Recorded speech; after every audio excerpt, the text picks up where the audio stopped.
जय भोलेनाथ। क्या आप जानते हैं कि सोमवार का एक छोटा सा व्रत आपके जीवन की सबसे बड़ी दिशा को बदल सकता है। एक ऐसा व्रत जो अकाल मृत्यु को भी टाल देता है और असंभव को संभव बना देता है।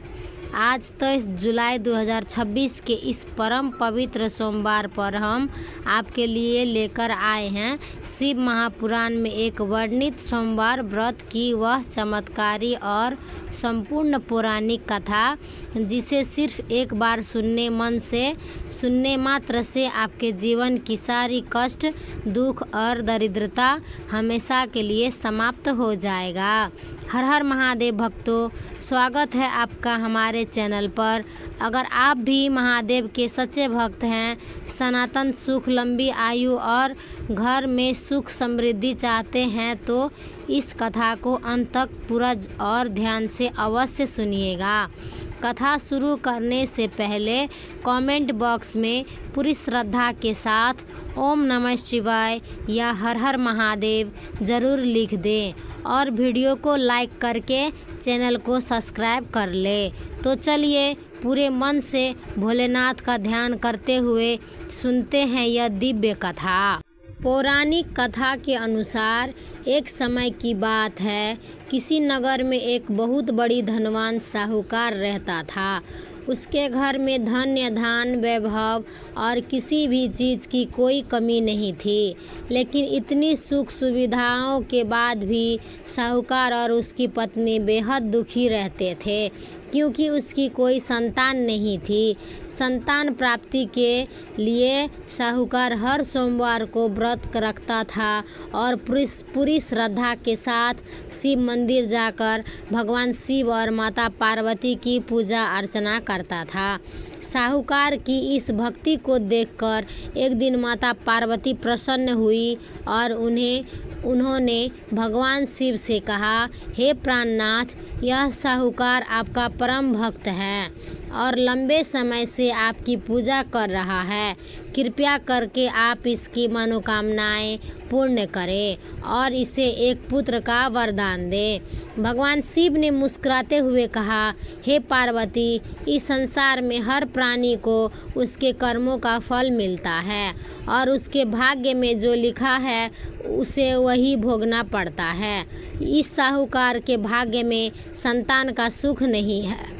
परंतु माता पार्वती के बार बार आग्रह करने पर भोलेनाथ ने दरिद्र होकर कहा, देवी, मैं तुम्हारी प्रसन्नता के लिए इसे पुत्र का वरदान देता हूँ, लेकिन इस बालक की आयु केवल 12 वर्ष ही होगी।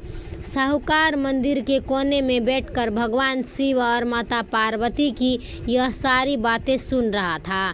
उसे पुत्र प्राप्ति की खुशी तो हुई, लेकिन उसकी अल्प आयु जानकर वह ना तो प्रसन्न हुआ और ना ही दुखी। वह पहले की तरह ही निष्काम भाव से सोमवार का व्रत और शिव जी की पूजा करता रहता। कुछ समय बाद साहूकार की पत्नी ने एक सुंदर बालक को जन्म दिया। जब वह बालक 11 वर्ष का हुआ तो उसे शिक्षा प्राप्त करने के लिए काशी भेजने की तैयारी की गई।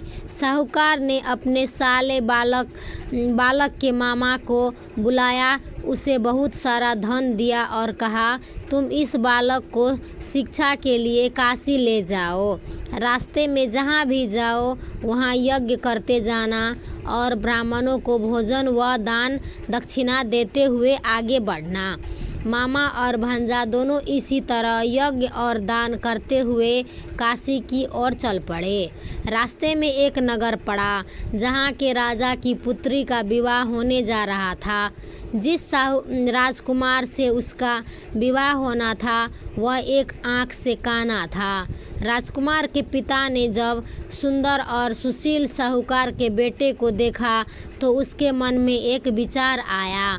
उसने सोचा कि क्यों ना इस बालक को दूल्हा बनाकर विवाह के मंडप पे बैठा दिया जाए और शादी संपन्न होने के बाद इसे धन देकर विदा कर देंगे।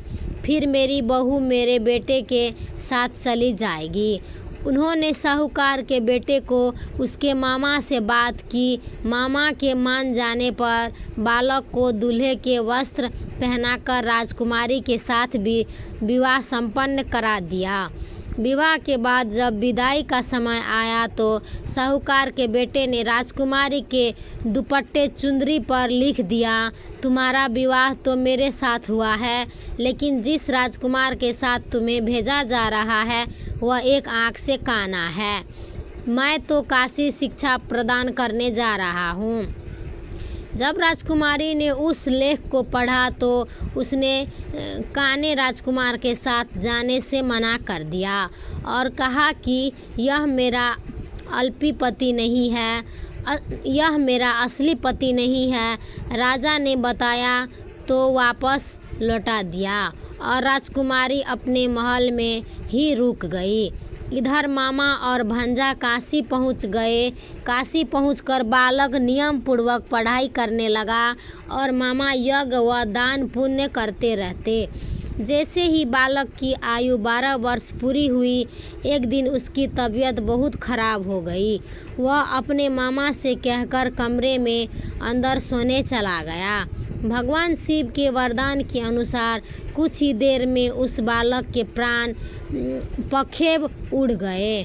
जब मामा कमरे में आए और भांजे को मृत देखा तो वे जोर जोर से रोने बिलखने लगे। उसी समय भगवान शिव और माता पार्वती आकाश मार्ग से वहां से गुजर रहे थे।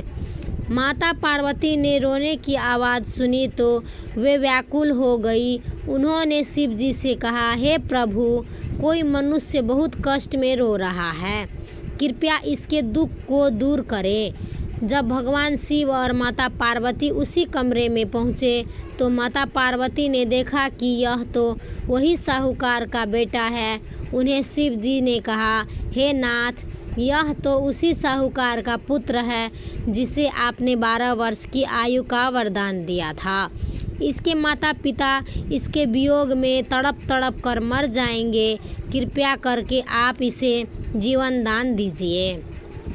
माता पार्वती के अत्यंत आग्रह पर भोलेनाथ ने कहा, तथास्तु, और शिव जी ने उस बालक को दोबारा जीवित कर दिया। बालक उठकर बैठ गया। शिक्षा पूरी करने के बाद मामा और भांजा वापस अपने नगर के लिए लौटे। रास्ते में वे फिर उसी राजा के नगर पहुँचे।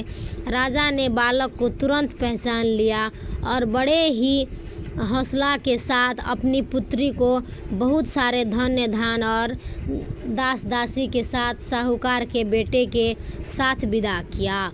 उधर साहूकार और उसकी पत्नी अपने घर की छत पर बैठे थे। उन्होंने प्रतिज्ञा की थी कि यदि उनका बेटा कुशल वापस नहीं लौटा तो वे छत से कूदकर अपने प्राण दे देंगे। तभी उन्होंने दूर से बेटा और बहू आते हुए दिखाई दिए। अपने बेटे को जीवित और विवाहित देखकर साहूकार के माता पिता की खुशी का ठिकाना ना रहा। साहूकार ने भगवान शिव का कोटि कोटि धन्यवाद किया। उस दिन के बाद से पूरा परिवार और भी अधिक श्रद्धा के साथ सोमवार का व्रत रखने लगा। जो भी मनुष्य इस पावन सोमवार व्रत कथा को पढ़ता या सुनता है, भोलेनाथ की कृपा से उसके जीवन में सभी कष्ट, दरिद्रता और रोग दूर हो जाते हैं। घर में सुख, शांति, समृद्धि और संतान सुख का वास होता है। कमेंट बॉक्स में ओम नमः शिवाय लिखना ना भूलें और इस पावन कथा को अपने प्रियजनों के साथ अवश्य साझा करें। ओम नमः शिवाय दोस्तों।